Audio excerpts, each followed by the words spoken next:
My story starts off when I'm very little.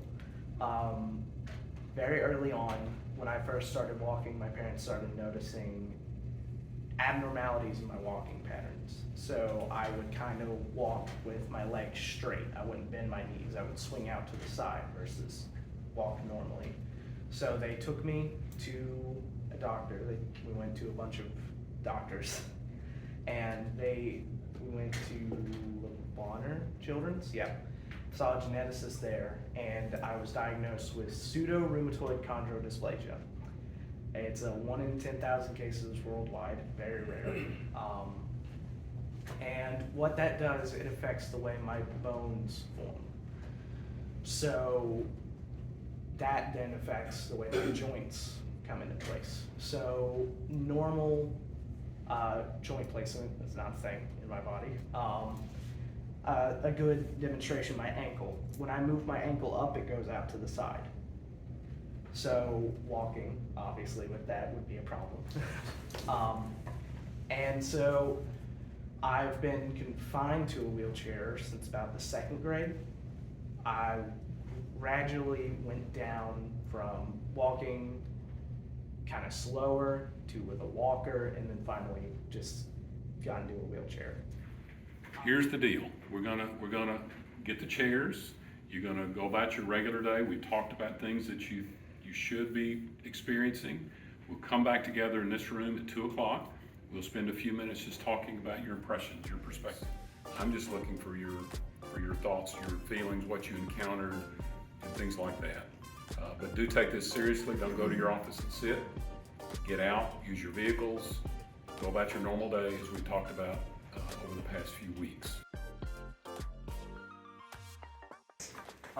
It's already kind of difficult to kind of like carry all your phones and you need something to put it in. You can't just, and the elevator is difficult, so yeah.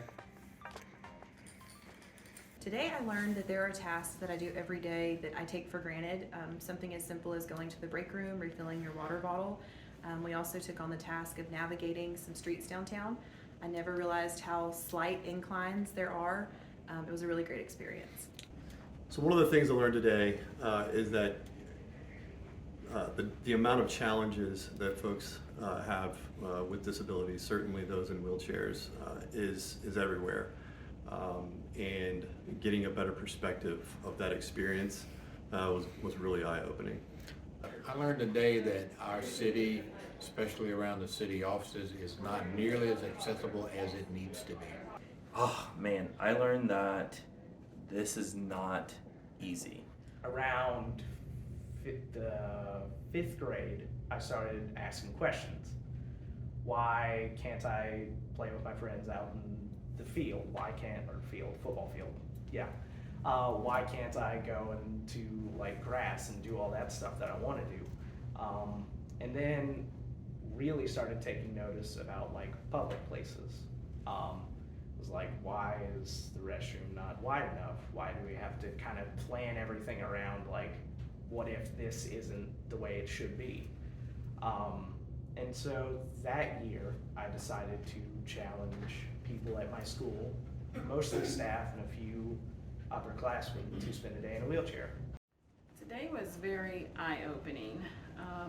You look at somebody that may be disabled and you have that understanding that they're going through tough things and they have to overcome a lot of things that we don't have to overcome, but to actually physically be in their seat and take this AleX's challenge with him, it's, like I said, very eye-opening. It's challenging. I learned a lot when you look at things from a different perspective of being in this chair. It's pretty eye-opener when you sit in a wheelchair and go around town, and there's lots of work to be done. Even the little things that you don't think would be an impediment are sometimes an impediment. A half-inch border at a road or at a doorway can be something that impedes you from going into a place. Well, I learned some perspective for sure. Lots of difficulty ambulating through what would otherwise be really, really simple tasks. Opening doors, moving down the sidewalk, coming in and out of buildings, that sort of stuff, getting in and out of the car, very difficult. There are many things you'll notice today. You'll notice restrooms, how hard it is to transfer over, get everything ready there. You'll notice streets may not be as easy as you think. And you'll notice just how difficult it can be and what can be changed and what needs to be changed.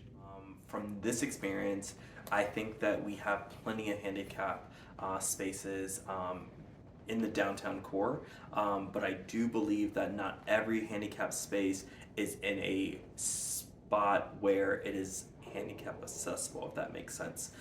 So I think that we relook at that as parking as a whole, especially with building the new parking garage. I think a lot of this stuff plays in part that we can make this more of a diverse community. One of the things that I hope to take back to my department is really providing ADA accessibility specific to the first floor. I work for the finance department and we have the revenue office, just allowing citizens to be able to come in and do their business more easily. That's something that I look forward to taking back. Lots of sidewalks to be improved, lots of entrances, lots of parking spots.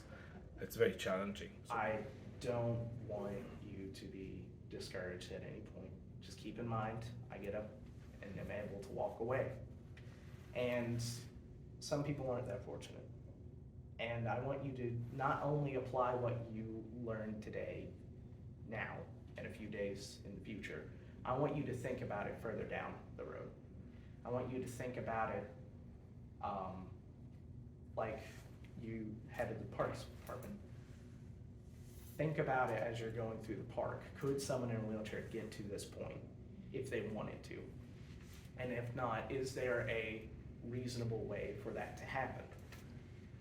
And think about that. If you're going to a restaurant, think, could I navigate through narrow spaces?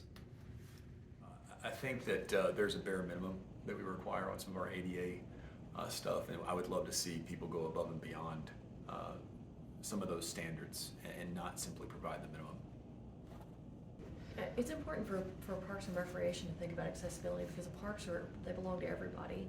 Everybody has a right to a nice park and everybody has a right to recreate. And so we want to make it as accommodating to everyone with every ability. Seeing firsthand the challenges that someone just operating in our day-to-day job has. And so adding that perspective to our staff and to the team, I think is very valuable. There are so many things that you don't think about on a daily basis that this challenge will hopefully open your eyes and enlighten you to. I think this should be a requirement for anybody that's in the building industry. I think they should have to try and navigate in a wheelchair for a time so they have a better understanding of what folks go through. Not just thinking about the typical ADA requirements and the checklists that we have for hearing disabled and for other disabilities when it comes to interviewing and selection, etc. But really thinking about the employee experience and how our employees can better interact and help those with disabilities in the community. There's a lot of work to do, and I'm committed to getting it done. Permobil Foundation partners with us. They provide the chairs, and they are a great organization. They raise money so that people can have assistive technology. They will donate wheelchairs sometimes. This was a donation from the Permobil Foundation, and it helps people gain more independence. Right now, they're focused on seat elevators because, as you can see, I'm elevated right now. This is not approved by insurance, which is insane to me. As a wheelchair user, you'll notice height is a big issue.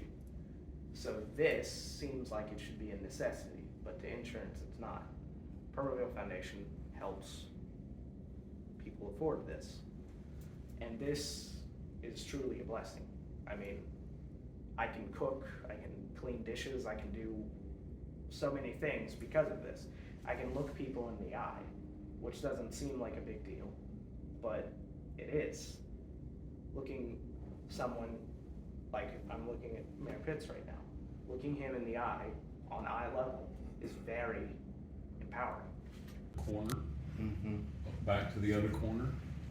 It looks like it's flat. It's not. It seemed like it took me days to get all the way to the end.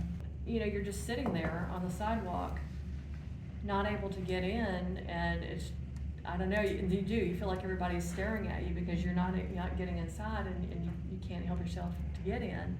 But when they did open the door, there's a lip about like that. Just simple things like a trash container on the floor blocks my way. People leaving their seats out. I couldn't get around, and I had to push them back. And I always thought that downhill is easy. It's not. And I took like a lap around into the park. I got stuck at the railroad tracks. I had to step in the streets. It's an eye opener, and I really appreciate you guys being in this position. And we got to experience what Alex and Emily and others who are in wheelchairs go through just in the regular routine day that we have, navigating the very familiar places we go, from the office to going to eat or just moving from place to place. So I think it's going to change our perspective forever, not just following the letter of the law, but in fact exceeding the letter of the law, but also changing our perspective for those who are in wheelchairs and need us to pay attention to what our environment looks like. I really think this will be a good experience. It has been for many people, and now you all get to live it. And together, you can help me change the world one challenge at a time.